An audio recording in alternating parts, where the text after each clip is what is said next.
ఆర్టీసీని ప్రభుత్వంలో విలీనం చేయాలని చెప్పేసి బహుజన వర్కర్స్ యూనియన్ చేస్తున్న నిరాహార దీక్షకు సంఘీభావంగా తీన్మార్ మల్లాలను కూడా వచ్చి వాళ్ళకి సంఘీభావం తెలుపుతున్నారు. మనతో మాట్లాడడానికి తీన్మార్ మల్లా ఉన్నారు. అన్న చెప్పండి, ప్రభుత్వానికి మెట్రోను విలీనం చేయాల్సిన ఉన్న దృష్టి ఎన్నో ఏళ్ళుగా ఉన్న ఆర్టీసీని విలీనం చేయడం మీద లేదు. అంటే సమస్యను పరిష్కరిస్తామని ఆర్టీసీని ప్రభుత్వంలో విలీనం చేస్తామని హామీ ఇచ్చి మేనిఫెస్టోలో పెట్టినటువంటి కాంగ్రెస్ పార్టీ అధికారంలోకి వచ్చిన తర్వాత ఆర్టీసీని విస్మరించి గత కొన్ని సంవత్సరాలుగా విలీనం కోరుకుంటున్నటువంటి ఆర్టీసీ కార్మికుల ఆకాంక్షలు పక్కకు పెట్టి ఎవరికీ ఇంట్రెస్ట్ లేనటువంటి మెట్రోను ప్రభుత్వంలో విలీనం చేసుకొని ఏం చెప్తా ఉన్నాడు అక్కడ రేవంత్ రెడ్డి గారు అంటే ఆ మెట్రోని ప్రభుత్వంలో విలీనం చేసుకొని పైకి తీసుకొస్తాడట. నష్టాలలో ఉన్నదాన్ని పైకి తీసుకొచ్చే శక్తివంతమైన వ్యక్తివే నువ్వు అయితే ఈ ఆర్టీసీని కూడా ప్రభుత్వంలో విలీనం చేసి దీన్ని కూడా గట్టెక్కించాల్సింది కదా. కానీ అలా కాకుండా మెట్రో రైల్లో వచ్చేటువంటి కమిషన్లు మెట్రో రైలు అధికారాన్ని ట్రాన్స్ఫర్ చేసేటువంటి కార్యక్రమంలో 1200 కోట్ల రూపాయలు పక్కదారి పట్టినాయి. ఈ 1200 కోట్ల రూపాయలు పక్కదారి ఎటుపోయినాయో రేవంత్ రెడ్డి గారు చెప్పాలి. అలాగే తెలంగాణ బహుజన్ వర్కర్స్ యూనియన్ ఏదైతే మేము నిరాహార దీక్ష చేస్తూ ఉన్నామో ఈ నిరాహార దీక్ష మాత్రమే కాదు, ఇది 37,000 మంది కార్మికుల ఆకాంక్షలు నెరవేర్చేటువంటి ప్రక్రియ. ఈ ప్రక్రియలో ఖచ్చితంగా విజయం సాధిస్తాం. ఈ రాష్ట్ర ప్రభుత్వాన్ని మెడలు వంచి ఈ ఆర్టీసీని ప్రభుత్వంలో విలీనం చేయించే దిశగా కార్యాచరణ ఒత్తిడి తీసుకొచ్చే ప్రయత్నం చేస్తాం. ఈ రాష్ట్ర ప్రభుత్వం మోసం చేయాలని చూస్తే ఈ రాష్ట్ర ప్రభుత్వానికి ఖచ్చితంగా గోరీ కడతామని చెప్పి తెలియజేస్తాం. అంటే మహిళలకు ఉచిత ప్రయాణం అని చెప్పేసి ఆర్టీసీ కార్మికుల పైన ఓట్లతోటి గెలిచినప్పుడు ప్రభుత్వం వీళ్ళని కూడా పట్టించుకోవట్లేదు. కనీసం చర్చలకు పిలిచి కూడా సరైన హామీలు కూడా ఇచ్చి కూడా ఇప్పటివరకు కూడా అమలు చేయలేదు వాళ్ళు. అంటే ఒకటి ఇప్పుడు ఉన్నటువంటి పాలకుల జీవితాన్ని కూడా మనం ఒకసారి వెనుకకు చూస్తే మొత్తం చీటింగే ఉంటుంది. వాళ్ళు ఎక్కడ కూడా ప్రజలకు ఇచ్చినటువంటి హామీలు నెరవేర్చినటువంటి దాఖలాలు ఉండవు. నేను ఒకటే మాట చెప్తా ఉన్నా, మీ మేనిఫెస్టోను తీసుకుపోయి ఆ మూసీలనన్నా పడేయండి. మీరు ఇచ్చినటువంటి హామీని నెరవేర్చినటువంటి కాంగ్రెస్ పార్టీకి రాష్ట్రంలో పుట్టగతులు లేకుండా ఇప్పటికే పోతాయి కూడా పూర్తి స్థాయిలో. కనీసం పోయేటప్పుడన్నా ఏదైనా మంచి పని చేసిపోయాలా అని అనిపిస్తే అది ఆర్టీసీ విలీనమే ఉంది. ఆ ఆర్టీసీ విలీనాన్ని చేయాలి. ప్రభుత్వం మోసం చేయాలని చూస్తే ఖచ్చితంగా మూల్యం చెల్లించుకోక తప్పదు. మనం 3 రోజులు సమ్మె చేసినప్పుడు కూడా వీళ్ళతో చర్చలు జరిపి ముందు విలీనం చేస్తామని చెప్పారు. కానీ June 2 నాడు కూడా అపాయింటెడ్ డేట్ ఇస్తామని హామీ ఇచ్చి కూడా దాన్ని తుంగలో దొక్కిన పరిస్థితి ఉంది. అంటే ఒకటి June 2 నాడు ముఖ్యమంత్రి గారు మాట్లాడుకుంటూ ఇక ఇదంతా చదివితే లేట్ అవుతుంది, మీరే చదువుకోరని కాగితాలు చేతిలో పెట్టిపోయినటువంటి పరిస్థితి. దాన్ని చూస్తేనే అర్థమవుతా ఉంది ముఖ్యమంత్రి గారి పరిస్థితి ఏడు నుంచి ఏడుకొచ్చింది అనేది. సో ఒకటే చెప్తా ఉన్నా, మీరు అపాయింటెడ్ డేట్ ఇస్తా అని చెప్పి మీరు గతంలోనే క్యాబినెట్లో తీర్మానం చేసి విలీనం అనేటువంటి అంశాన్ని క్యాబినెట్లో తీర్మానం చేసి పక్కకు పడేసినటువంటి పరిస్థితి చూస్తూ ఉన్నాం. సో ఇవాళ గతంలో చంద్రశేఖరరావు గారు ఏ విధంగానైతే ఆర్టీసీ కార్మికులకు ధమ్కి ఇవ్వాలని చూసిండో ఇవాళ రేవంత్ రెడ్డి గారు అదే ధమ్కి ఇవ్వాలని చూస్తూ ఉన్నాడు.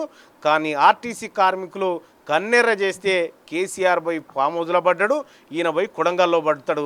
ఇంకా ఖచ్చితంగా రాబోయేటువంటి రోజుల్లో ఆర్టీసీని విలీనం చేసి ఎట్లా చేసుకుంటాం ఖచ్చితంగా రాబోయే బీసీ ప్రభుత్వంలో అని తెలియజేస్తాం. ముఖ్యమంత్రి విలీనం చేస్తాను హామీ ఇచ్చాడు. ఇప్పుడు మంత్రి ఏమో ముందు ఎలక్షన్లు పెడతా అంటున్నారు. ఇద్దరి మధ్యలో కోఆర్డినేషన్ మిస్ అయిందా లేకుంటే కార్మికులను పక్కదో కొట్టిస్తున్నారు? విలీనం తర్వాత ఎలక్షన్ ఎక్కడిది? ఇంకా గవర్నమెంట్ ఉద్యోగికి ఎలక్షనే లేదు, కార్పొరేషన్కే ఉంటుంది.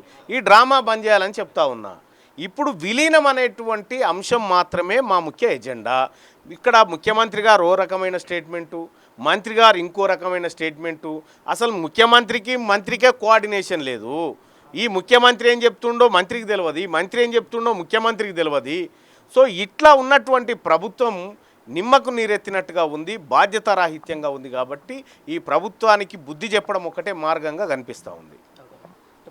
అమరణ చేస్తున్న జనరల్ సెక్రటరీ సంపద చెప్పండి, మొన్న కూడా మీ యూనియన్ నాయకులు కూడా అమరణ చేస్తే అరెస్ట్ చేసిన పరిస్థితి కూడా ఉంది. ఆ రోజు మీరు కూడా మీడియా కూడా అక్కడ బస్ భవన్ మొత్తం అక్కడ దిగ్బంధించిన సందర్భంలో కార్మిక పక్షాన కూడా మా మాట చెప్పినాం. తెలంగాణ రాజ్యాధికార పార్టీ అనుబంధ యూనియన్ బహుజన వర్కర్ యూనియన్ ఆనాడు కూడా మేము పిలుపునివ్వడం జరిగింది. ఒక నాయకుడు ఉద్యమాన్ని ముందుకు తీసుకుపోతున్న తరుణంలో ఆ నాయకుడు నేల కొరిగినా, ఆ నాయకుడు ఉద్యమాన్ని వదిలేసినా, ఆ నాయకుడికి ఒకవేళ మార్గ మధ్యలో జరిగినా బుల్లెట్ లాగా దూసుకొచ్చే యూనియన్ బహుజన వర్కర్ యూనియన్ అనేది కూడా అక్కడ ఛాలెంజ్ చేసి చెప్పినాం. మా ప్రధాన కార్యదర్శి గారు సుద్దాల సురేష్ గారు, మా పార్టీని మా యూనియన్ నడిపించేది తీన్మార్ మల్లన్న గారి నాయకత్వంలో. నేను 1000 మంది కార్మికుల ముందు కూడా ఇదే నినాదం ఎత్తుకున్నాం. వందలాది మంది పోలీసులు అడ్డుకున్నా కూడా పోలీసులను లెక్క చెయ్యం. AK-47లో తూట ఎంత ఉంటుందో ఇంతే ఉంటుంది. మర్రి చెట్టుకు కొట్టినా చీల్చుకుంటా చెండాడుకుంటా పోతుంది తప్ప ఎవరికి భయపడేది లేదని కూడా ఛాలెంజ్ చేసినాం. అదే ఛాలెంజ్ పందాల్లో పనిచేస్తూ ఉన్నాం. తీన్మార్ మల్లన్న ఉన్నంత వరకు బహుజన వర్కర్ యూనియన్ను అడ్డుకునే దమ్ము ధైర్యం ఎవరికి లేదని ఛాలెంజ్ చేస్తూ ఉన్నాం. మిగతా యూనియన్ నాయకులకు కూడా రిక్వెస్ట్ చేసి పిలుపునిస్తూ ఉన్నా. మా వాయిసే ఇంత ఘాటుకుంటే తీన్మార్ మల్లన్న వాయిస్ ఎట్లుంటుందో మీ అందరికీ తెలుసు. ఇవాళ తెలంగాణ రాష్ట్రాన్నే కదిలించే విధంగా రేపు తీసుకునే పోయేది జూలై 5న భువనగిరి కోట పైన ఎగిరే జెండా తెలంగాణ రాజ్యాధికార పార్టీ జెండాలో బహుజన వర్కర్స్ యూనియన్ దండోయాత్ర దండు కదులుతుంది. ఆ దండులో మేము ఉంటాం. ఈ ఆర్టీసీని విలీనం చేయకపోతే తీన్మార్ మల్లన్న గారు ఏ నిర్ణయం తీసుకున్నా, మా ప్రధాన కార్యదర్శి సుద్దాల సురేష్ గారు ఏ నిర్ణయాలు మాకు సూచన చేసినా వారి తూచా తప్పకుండా తెలంగాణ రాష్ట్రంలో ఆర్టీసీ కార్మికులందరినీ కుటుంబ సభ్యతంగా కదిలించాలని మా మల్లన్న గారు పిలుపునివ్వడం జరిగింది. కాబట్టి ఇవాళ నా కొడుకు నాకు తిలకం దిద్దిండు, నా భార్య నాకు భరోసానిచ్చింది, మమ్మల్ని నడిపించే నాయకుడు తీన్మార్ మల్లన్న ఉన్నాడు. కాబట్టి ఇవాళ మేము మున్ముందుకు పోతాం. విలీనం ఎట్ట కాదో విలీనం అయ్యేంత వరకు ఈ ఉద్యమాన్ని వదిలిపెట్టేది లేదు. నాయకులు భుజం దింపినా మా భుజాలు తోడైతే, మా గుండెలు తోడైతే, మేము కాదు మా అక్క చెల్లెలు చాలు ఈ విలీనాన్ని ఎట్లా తీసుకురావాలనో మెడలు వంచుతాం అన్నాడు మా మల్లన్న గారు. మెడలు వంచుతాం కాదు, నిన్ను గద్దె దించుతాం అనేది కూడా ఛాలెంజ్ చేయబోతా ఉన్నాం. మీ యూనియన్ల మధ్యన సఖ్యత లేదు, కొందరు మేనేజ్మెంట్ కానీ ప్రభుత్వానికి కూడా అనుకూలంగా పనిచేస్తున్నారని చెప్తున్నారు. సఖ్యత లేదు కాబట్టే తీన్మార్ మల్లన్న ఆఫీసుకి మీరే కదా వచ్చింది. మీకు ఆ బలం లేదు కాబట్టే తీన్మార్ మల్లన్న గారి తెలంగాణ రాజ్యాధికార పార్టీ బలం తీసుకున్నారు కదా. తీన్మార్ మల్లన్న నిర్ణయం తీసుకొని కటిక నేలపైన కూర్చున్నాడు కాబట్టి 3 రోజుల సమ్మెలో గజ వణికిచ్చిండు కాబట్టి తీన్మార్ మల్లన్న గారి వందలాది మంది పోలీసులు చుట్టుముట్టినా లెక్క చేయక ఆర్టీసీ కార్మికులు నా లక్ష్యం నా కుటుంబ సభ్యులు అనే నినాదంతో తీసుకెళ్ళారు. కాబట్టి ఇలా తీన్మార్ మల్లన్న ఉన్నాడు కాబట్టి 3 రోజుల సమ్మె సక్సెస్ అయింది. 3 రోజుల సమ్మెలో ఇలా కార్మికులకు భరోసానిచ్చిర్రు. విలీనం అనే ప్రక్రియను కూడా మల్లన్న వాయిస్ని మాత్రమే ఇచ్చిండ్రు. ఇలా తప్పుకున్నారు కాబట్టి మల్లన్న మళ్ళీ రంగప్రవేశం చేస్తూ ఉన్నాడు. తెలంగాణ రాష్ట్రంలో 97 డిపోలను చైతన్యవంతులను చేస్తాం. రాష్ట్ర పార్టీ కూడా పిలుపునిచ్చింది. క్యాడర్ను కదిలిస్తా అన్నది, బహుజన వర్కర్ యూనియన్ను భుజాన పెట్టుకుంటా అన్నది. AK-47 అన్న అయితే తూటాలు మేమవుతాం, ఎవడు అడ్డొత్తడో మేము చూసుకుంటామని కూడా ఛాలెంజ్ చేస్తాం. అయితే ఆర్టీసీని ప్రభుత్వంలో విలీనం చేసే వరకు కూడా అమరణ దీక్ష వదిలేదని చెప్తున్నారు. అట్లాగే తీన్మార్ మల్లన్న కూడా ఆర్టీసీ కార్మికులకు అండగా ఉంటామని కూడా హామీ ఇస్తున్నారు. కెమెరామెన్ మధుతో కిరణ్ కుమార్, పల్లవి టీవీ, హైదరాబాద్.